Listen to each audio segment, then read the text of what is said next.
Podcast Q3 Remuneração, um canal acima da média.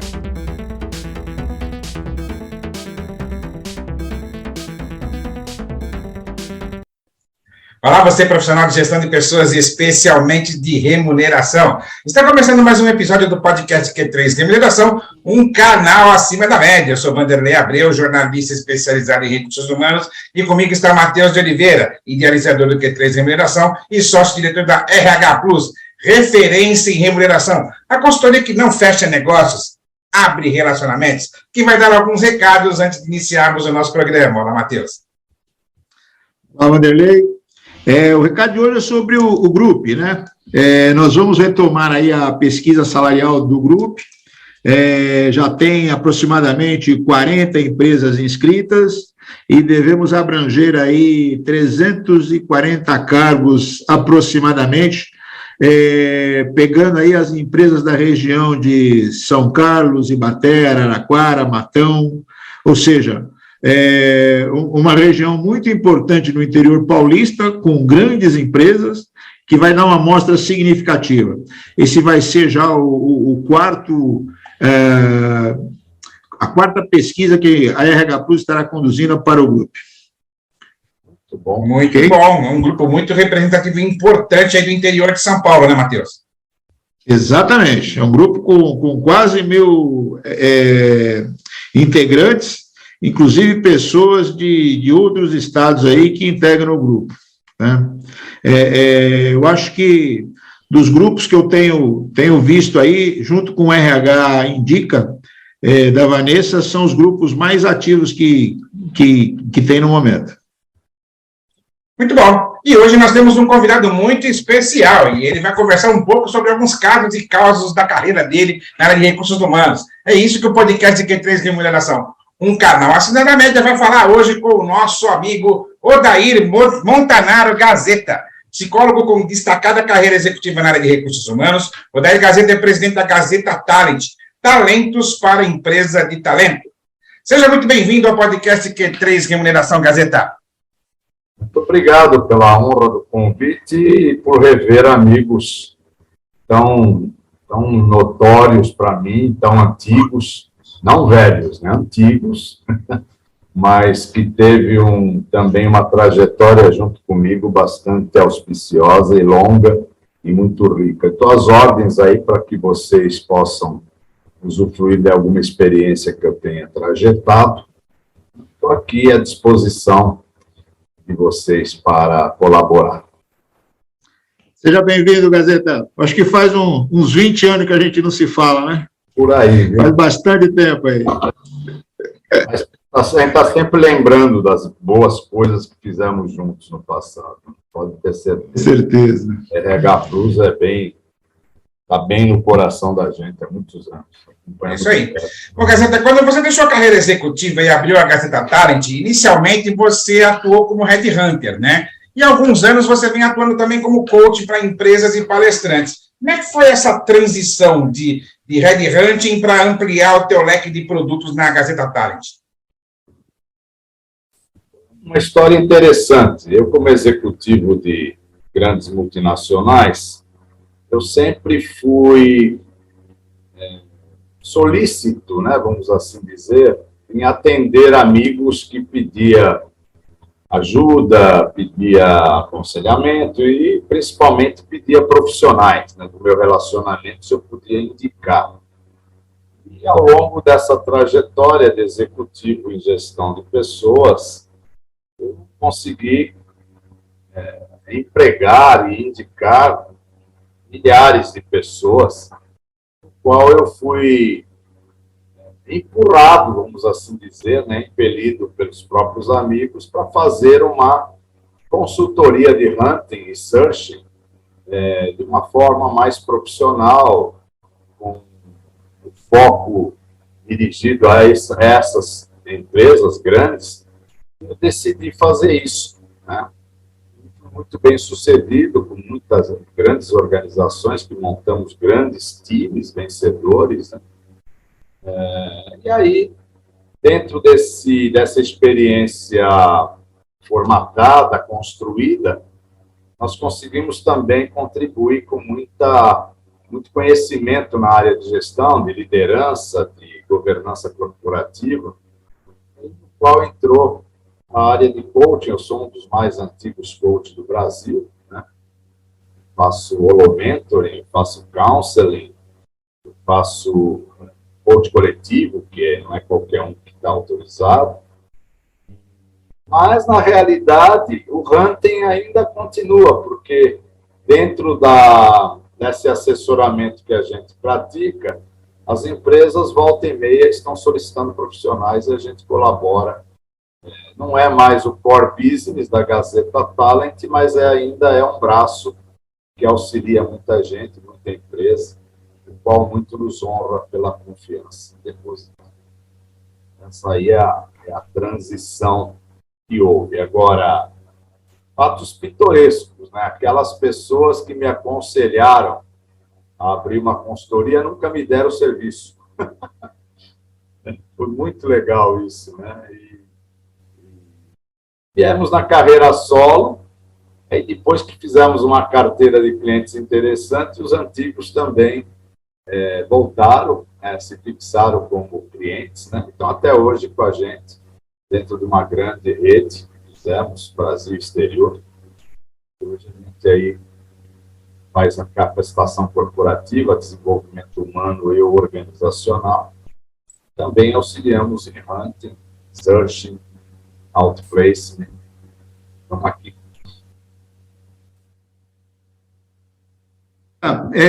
Você foi executivo de grandes empresas, né? Você ajudou aí na implantação de plantas industriais muito importantes, como a Toyota, como a Electrolux, e entre outras. Quais foram os seus maiores desafios nesse processo de implantação dessas plantas de empresas tão poderosas aí aqui no Brasil? O maior desafio ainda é o atual, que é capacitar e desenvolver pessoas, né? Porque no mundo corporativo em que a gente atua, não dá mais para se trabalhar mudança. A gente hoje trabalha a velocidade da mudança. Esse é o grande desafio, foi o grande desafio e continuará sendo por muito tempo o desafio do desenvolvimento humano para que haja desenvolvimento organizacional. A exemplo do contingente humano, as empresas são iguais, né? Nós temos 7 bilhões e meio de habitantes na Terra, mas não tem duas pessoas iguais, nem gêmeos, nem trigêmeos. E as empresas também, tem milhares de empresas no mundo e não tem duas iguais. Cada um tem uma cicatriz de gestão, cada um tem uma peculiaridade, cada um tem um enigma, cada uma tem a sua, vamos assim dizer, matiz de gestão, no qual a gente atua no princípio tailor-made, ou seja, sob medida para cada organização, apurando os gaps, apurando as deficiências e apurando principalmente as diagnoses, né? Eu costumo dizer que ainda hoje o principal problema das organizações é não saber fazer a diagnose. Muita gente ainda põe colírio em unha encravada, ou seja, o remédio errado na doença errada, perde-se tempo, perde-se dinheiro, perde-se treinamento, perde-se uma série de coisas. Mas, com o bonde andando a uma velocidade estratosférica hoje, essa corrida frenética faz a gente também desenvolver ferramentas e conceitos diferenciados que têm tido muito, muito sucesso no que tange a esses desafios. Então, eu posso fazer uma regressão de como foi trazer e ajudar essas empresas a se fixarem, como também fazer uma progressão de como ajudar as futuras empresas que aqui querem estar a se fixarem dentro de uma cultura multifuncional, polivalente, como é a brasileira, um país de tamanho continental, no qual as características do nosso profissional é completamente diferente de qualquer outro país. Nós somos extremamente criativos, nós somos extremamente recíprocos a desafios, e isso posto nos leva a ter um cuidado todo especial de desenvolvimento de competências diferenciadas que o brasileiro apresenta. Esse ainda é o desafio igual de algumas dezenas de anos atrás, quando iniciamos a expertise em fixação de equipes vencedoras e de empresas aqui instalando. Legal, Gazeta. Há muito tempo nos eventos empresariais se fala em gap de liderança. Eu mesmo, já há alguns anos, eu venho acompanhando a pesquisa da Deloitte, né, que eles apresentam no Fórum Mundial de Davos com vários CEOs de grandes corporações, e esse item sempre aparece na pesquisa da Deloitte, que é o gap de liderança, né? Mas tem um porém aí, né? Os treinamentos de liderança quase sempre são os mesmos. Então, a minha pergunta para você é: como inovar nos treinamentos de liderança? Uma bela pergunta, já pautada uma bela diagnose. De fato, a mesmice, ela é o principal obstáculo desse desenvolvimento de liderança no Brasil.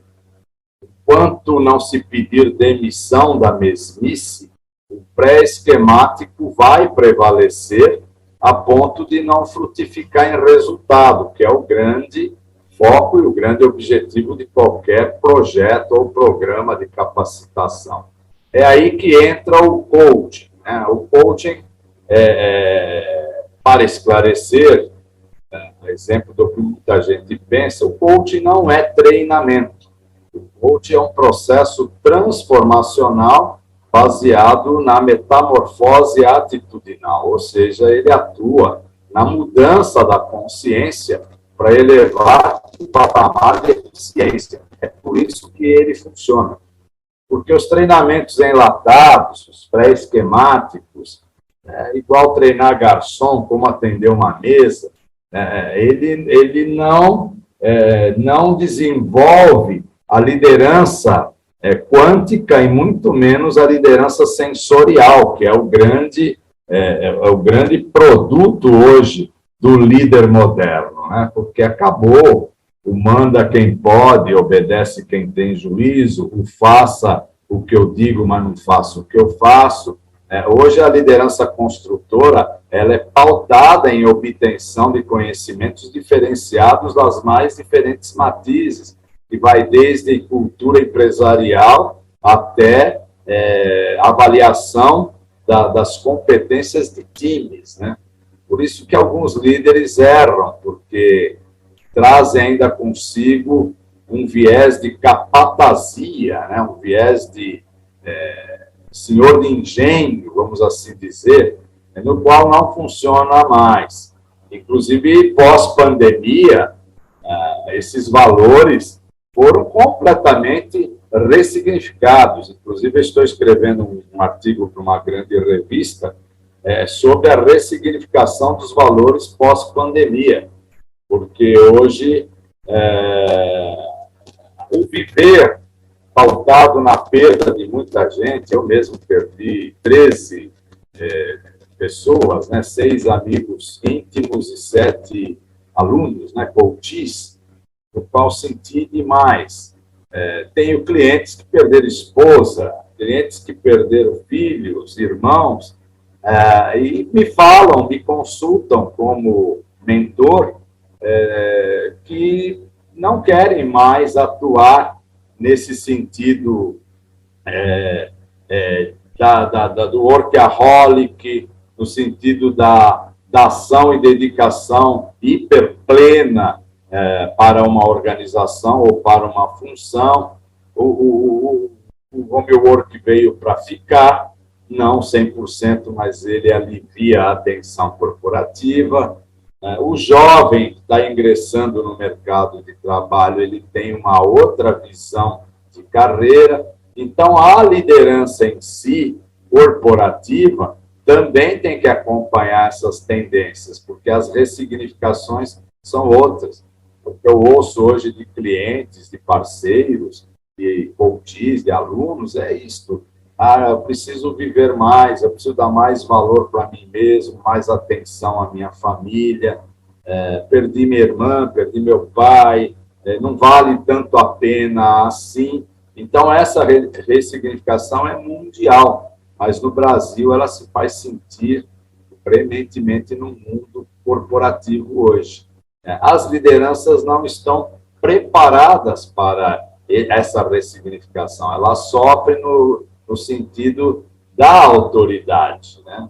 O que é buscar o resultado? Não é mais você jogar o rojão e fazer todo um time correr atrás da vareta, né? Hoje você tem que desenhar a 4 mãos, a gestão compartilhada é que manda, a supressão dos gaps diagnosticados, ela pode ser própria dentro do time, e assim é que se constrói uma liderança agregadora focada a resultados, e não aquela liderança capataz, aquela liderança que às vezes confunde autoridade com autoritarismo, cria um efeito de resistência gratuita de um lado e um efeito de exclusão no outro, aonde essa simbiose não complementada causa rupturas estruturais que afetam o resultado, que é sempre o foco de qualquer projeto que se faz no mundo corporativo.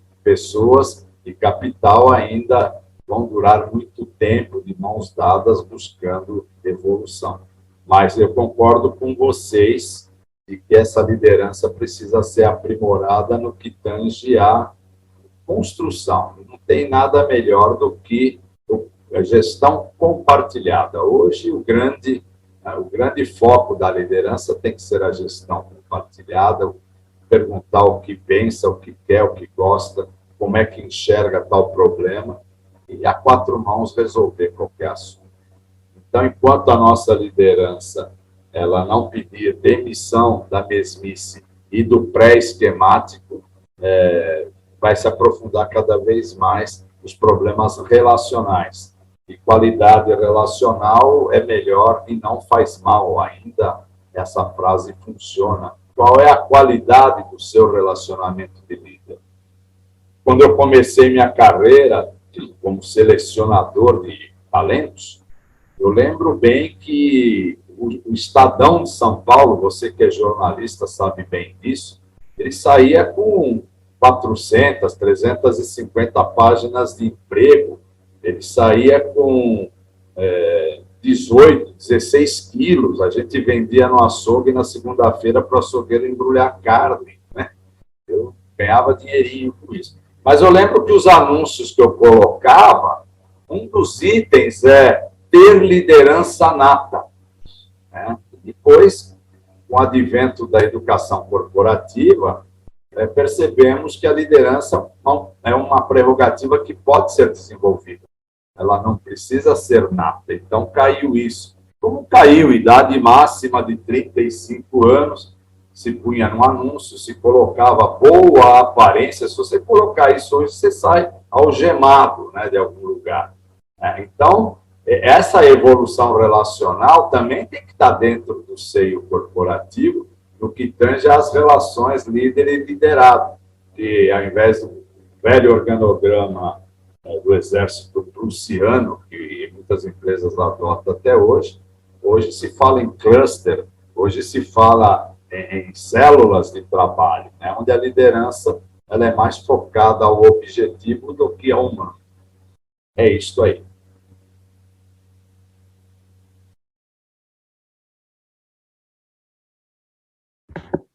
Você falou há pouco sobre educação corporativa. Qual que é o papel da educação corporativa no processo de mudança de cultura organizacional?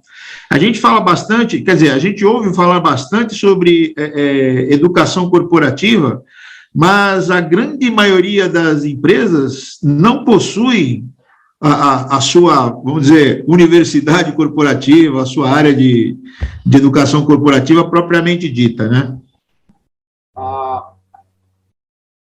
mundo corporativo brasileiro, ele peca muito numa coisa chamada modismo, ou plagiar, ou copiar.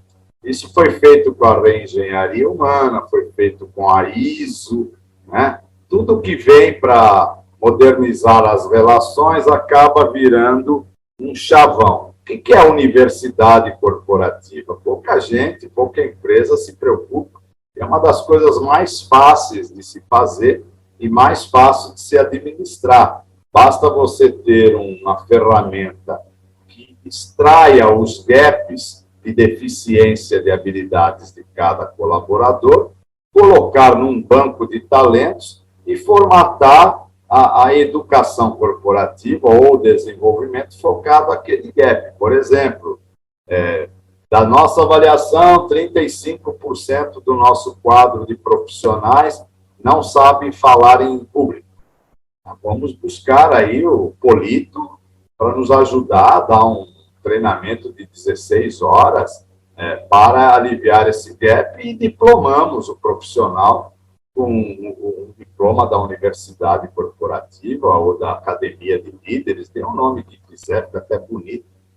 Além de motivar, que é um dos motivos hoje que se trabalha, né, a motivação através da educação, você tem uma produção muito maior, além de conhecer a linha mostra a estatística dos gaps de deficiência do time todo.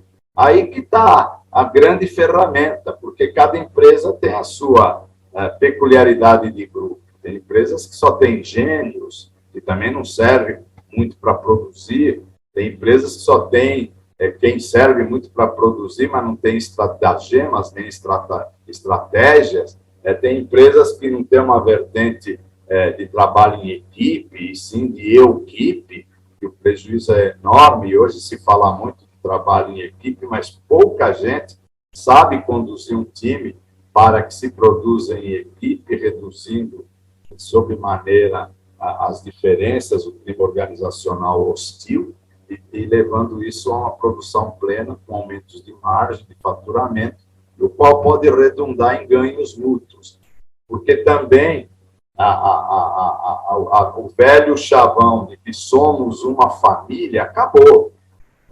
Você não demite teu filho por justa causa da tua casa. Então, não somos uma família.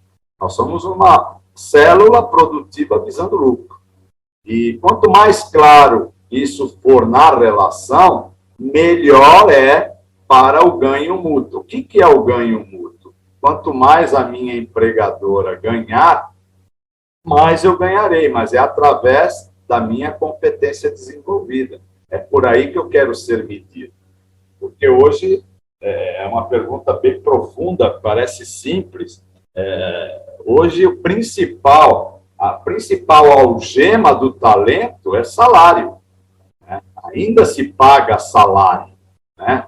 Então, o Matheus merece ganhar 3 mil, o Vanderlei 2 mil e o Gazeta 1.000. Só que a minha competência é para eu ganhar 750, o Matheus 5.000 e o Vanderlei 4.000. Como o mercado de trabalho, você que é um especialista nisso, ele lineariza os salários médios, todo mundo trabalha em cima daquele foco de salário. O mercado paga tanto. Quando, na realidade, nós temos que trabalhar remunerações variáveis, que faça você mostrar teu talento de 5.000, o Vanderlei de 4.000, eu vou ficar nos meus 750 lutando para ganhar 1.000 e aprendendo com vocês que vão me ajudar. Então, essa algema, a gente tem que aprimorar nas relações. Né? Jack Welch fez isso, o da General Motors também, entraram com mandato de segurança para ganhar um salário mínimo nos Estados Unidos, que também é proibido ganhar menos que isso, e o resto variável. Eles tiravam milhões de dólares por ano, salário variável através de competência e resultado. Então, esse é o grande barato da educação corporativa, é avaliar pelas universidades, pelas escolas de líderes, pela pelas academias de ensino das empresas, quais são os gaps que ela tem e trabalhar isso de uma forma focada que eleve o patamar de produtivismo a ponto de aumentar as rentabilidades de margem e aumentar as rentabilidades de faturamento. Aí entra o ganho mútuo, que não sai do caixa da empresa, sai do over-target que ela delineou. Ela quer 100, nós entregamos 120, desses 20, 10 é dela, que ela é a dona do capital, e outros 10 vamos dividir entre a turma, porque entregamos 20 a mais, né? 10 é para ela, que ela sempre vai ser dona do capital. E agora eu também quero o meu.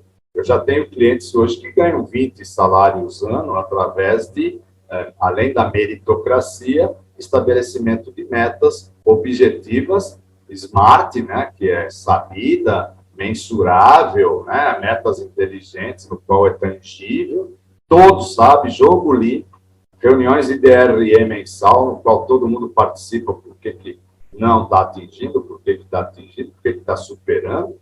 Isso aí é a gestão compartilhada, pautada nas academias, que evolui nos gaps diagnosticados e ganha todo mundo. Isso chama ganho mútuo, retém talento, uma motivação fica em alta e acaba o discurso de tapinha nas costas, cestinha básica, festa de fim de ano, como fator motivacional, que isso já deixou de existir há algum tempo.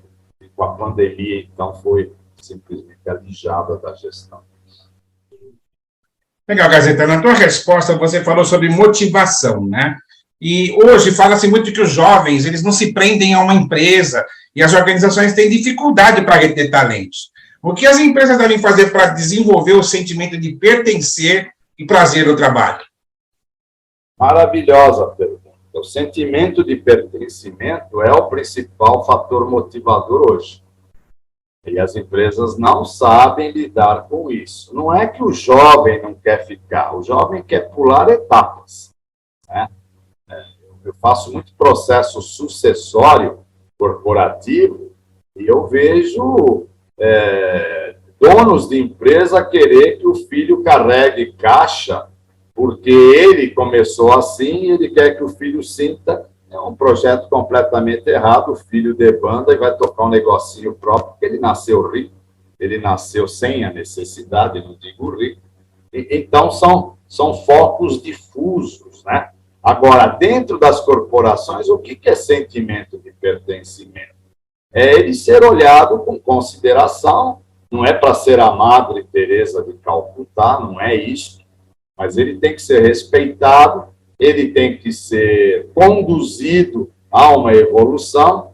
As educações corporativas é um dos maiores motivadores hoje, que faz a pessoa ter pertencimento. A cultura dos feedbacks, pouca empresa dá feedback, poucas pessoas sabem receber feedback, elas querem feedback auditivo, que é o mais mentiroso de todos, quando tem que ter o feedback perceptivo. Ninguém é bobo, hoje você percebe se você está indo bem ou indo mal, não precisa ninguém te falar. Agora, à medida que você pergunta para alguém o que você acha de mim, você vai receber elogio, porque ninguém quer entrar em rota de colisão com outra pessoa, falar, você é legal, né? E aí à tarde é demitido, né?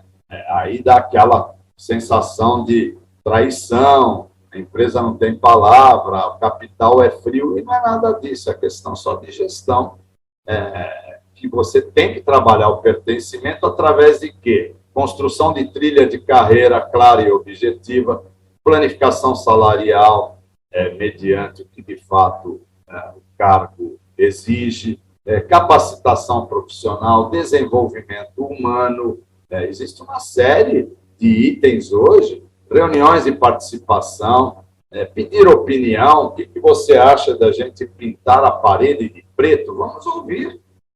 Quem sabe um jovem desse traz, olha, eu li uma notícia que tem uma lei que é proibido. Pronto, ele colaborou com uma reunião, com algo que ninguém sabia, e isto é pertencimento, ele é importante nas decisões.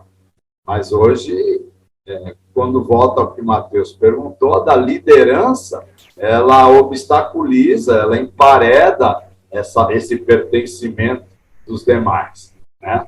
E onde só fica aquela hierarquia quadrada, né? Onde o líder para ali.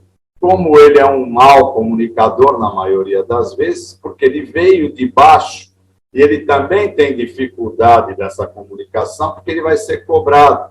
Pô, você veio daqui do chão de fábrica, do chão da loja, do chão do escritório, você sabe muito bem como funciona e você quer que eu faça algo que não dá para fazer?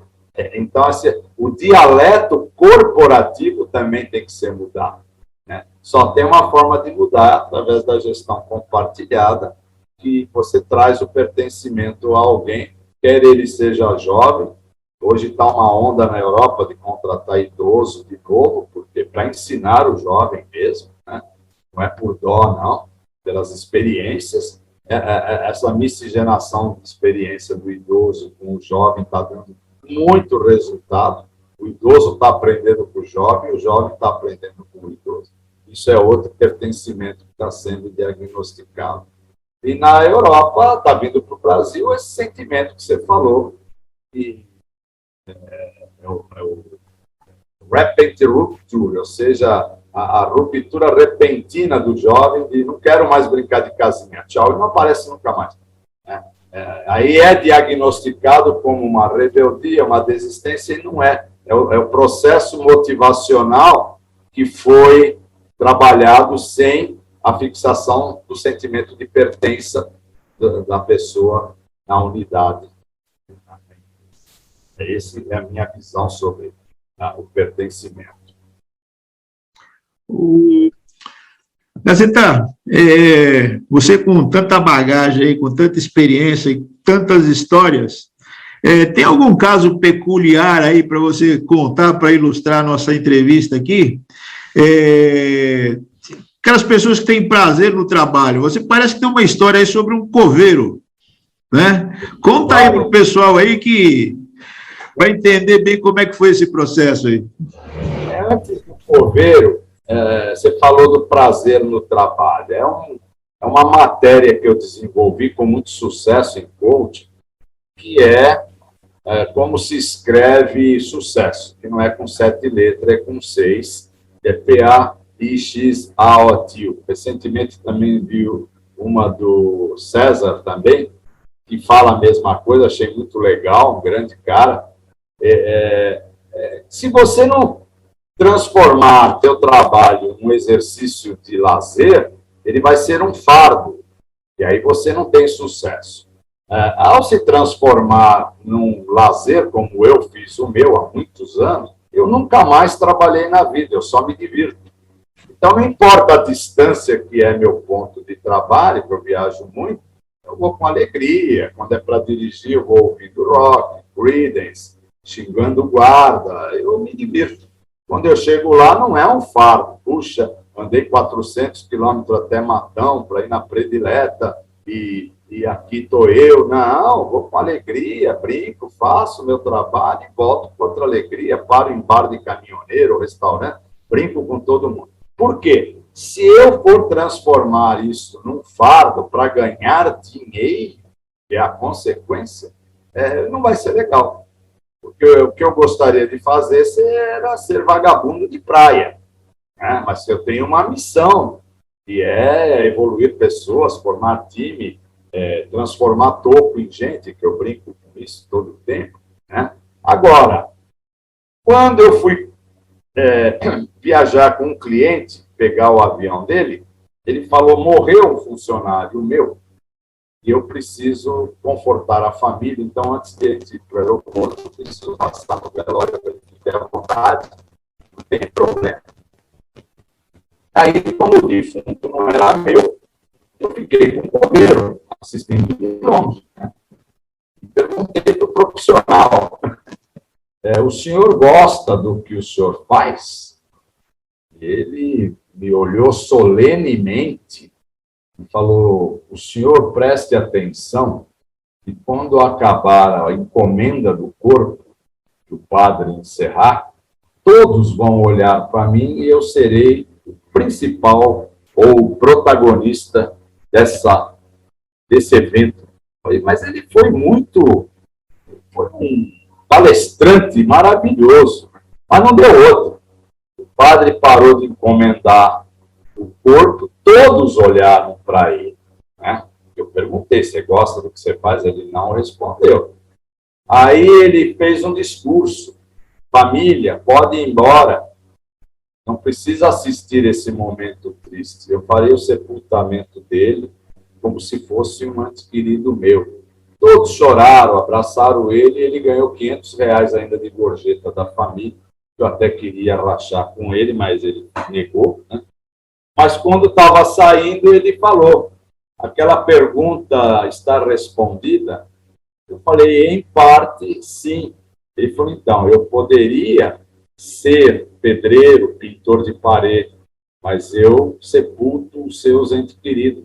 Já pensou se não tivesse quem o fizesse? Então, eu sei da minha importância.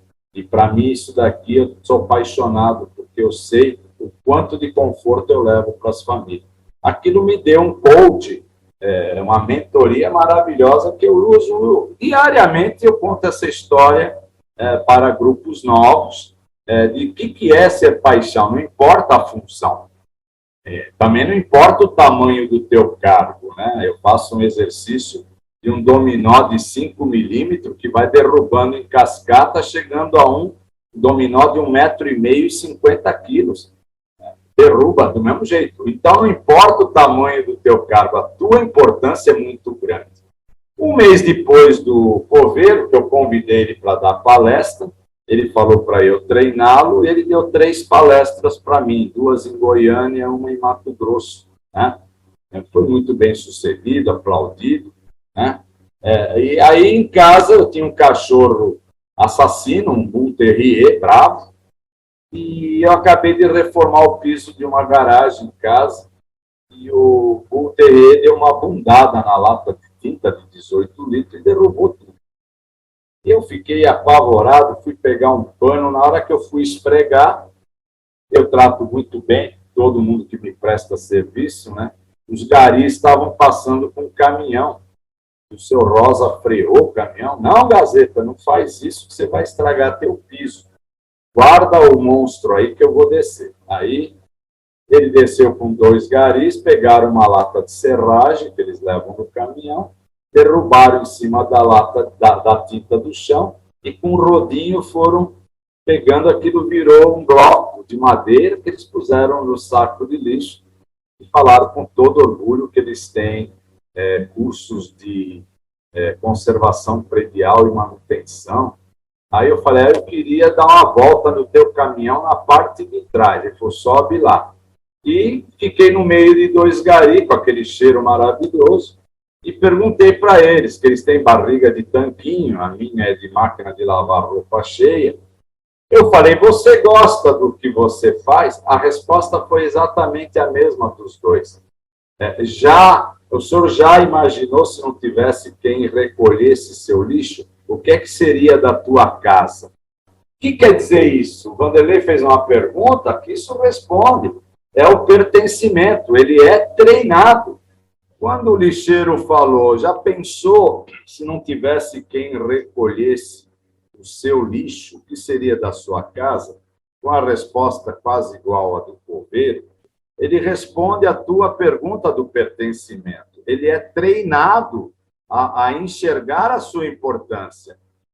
Isso é um dos erros que se comete na gestão de pessoas hoje, com o antigo RH, né? De pegar, contratar e jogar a pessoa na lida do trabalho sem dar a devida integração.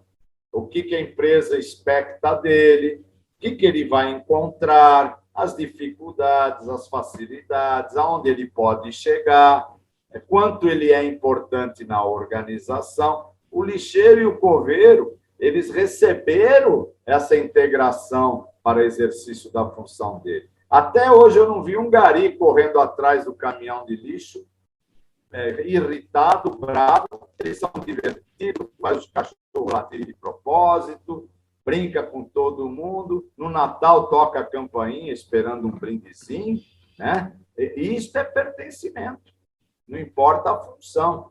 Agora, você vê cargos mais altos que a pessoa tem ojeriza da empresa que trabalha, outros estão há muitos anos, não tem mais vislumbramento da trajetória onde que ele pode chegar. Então, é muito importante que se dê a devida noção, razão e valor ao sentimento de pertencimento. Eu contei esses dois casos porque marcaram demais a minha trajetória profissional. Esses são dois cases engraçados, reais, que, de fato, me dá muito orgulho de ter conhecido esses 3 rapazes, né? 3 do lixo e 1 do cemitério. Muito bom. Gazeta, nós 3 aqui, nós somos da chamada velha guarda do RH, né? Na sua opinião, o que na área de recursos humanos já deveria ter virado peça de museu? O próprio nome. Não existe mais recursos humanos, né? Isso aí nasceu nos Estados Unidos, quando alguém estava fazendo algo sobre gestão e centro de custo.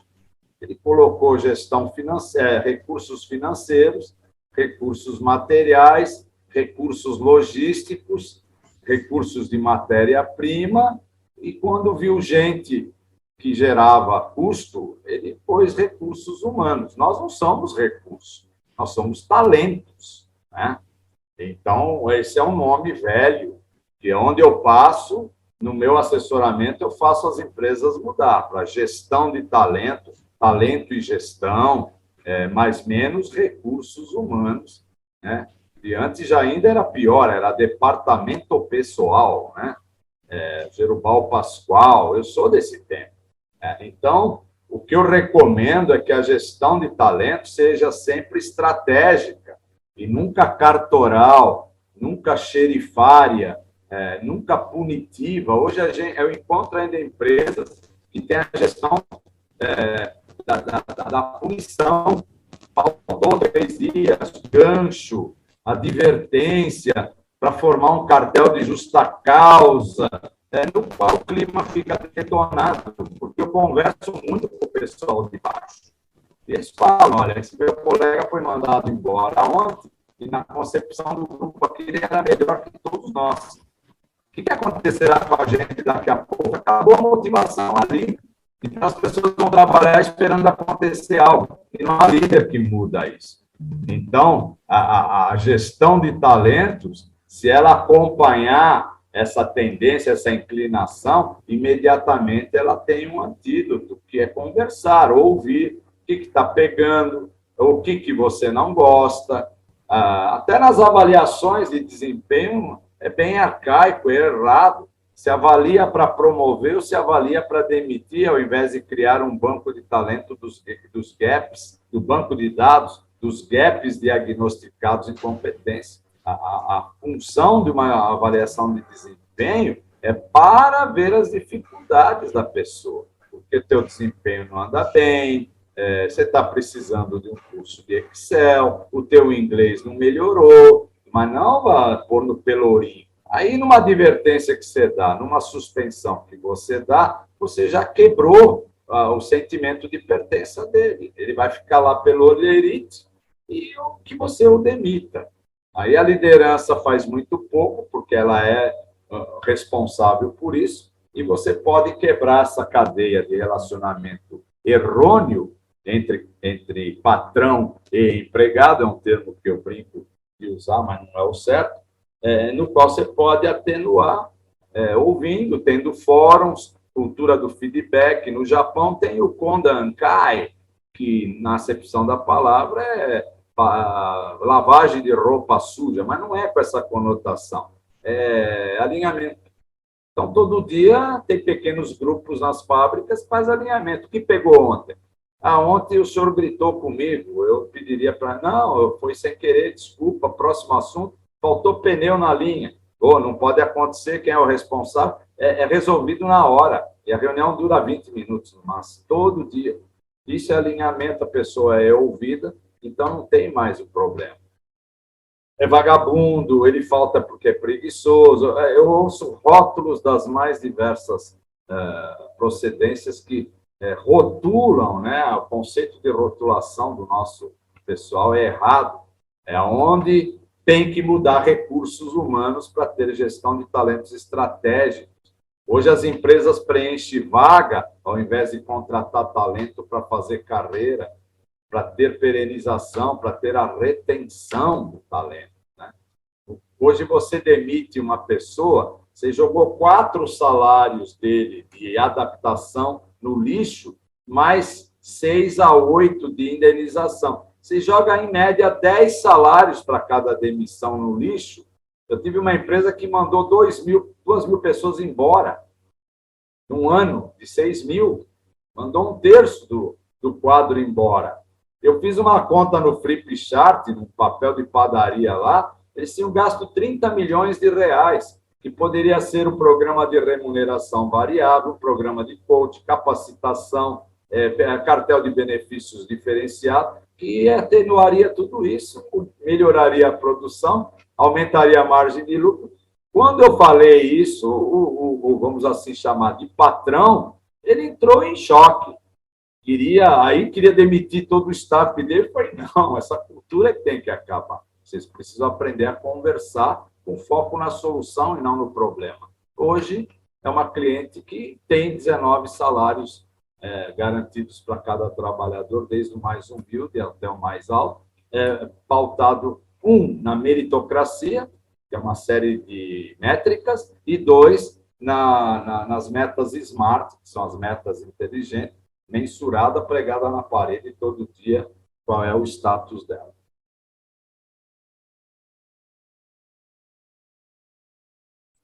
É isso aí. Olha, dizer uma coisa para você, viu, Matheus? Se a gente pudesse, a gente teria mais tempo aí, ficaria mais de 1 hora com Gazeta, né? Porque que fonte de conhecimento sobre a área de gestão de pessoas, né, rapaz? A maravilha, sempre com muito certeza, prazeroso. Com certeza. Sempre muito prazeroso conversar, bater papo com Gazeta. Gazeta é um cara, assim, que está no nosso coração, né? A recíproca é verdadeira. Fiquei feliz em ver vocês. Espero vê-los presencialmente e pessoalmente em breve. Obviamente, um chopinho na mesa, né? Bem melhor do que uma câmera olhando. Vai bem. Com certeza. Estamos chegando ao final desta edição do podcast Q3 Remuneração, um canal acima da média, e eu quero agradecer ao Aldair Montanaro Gazeta pela participação neste programa. Lembrando que os nossos programas estão disponíveis nas plataformas Spotify, Anchor, FM, Google Podcasts e também no YouTube toda segunda-feira. Até o próximo programa. Podcast Q3 Remuneração, um canal acima da média.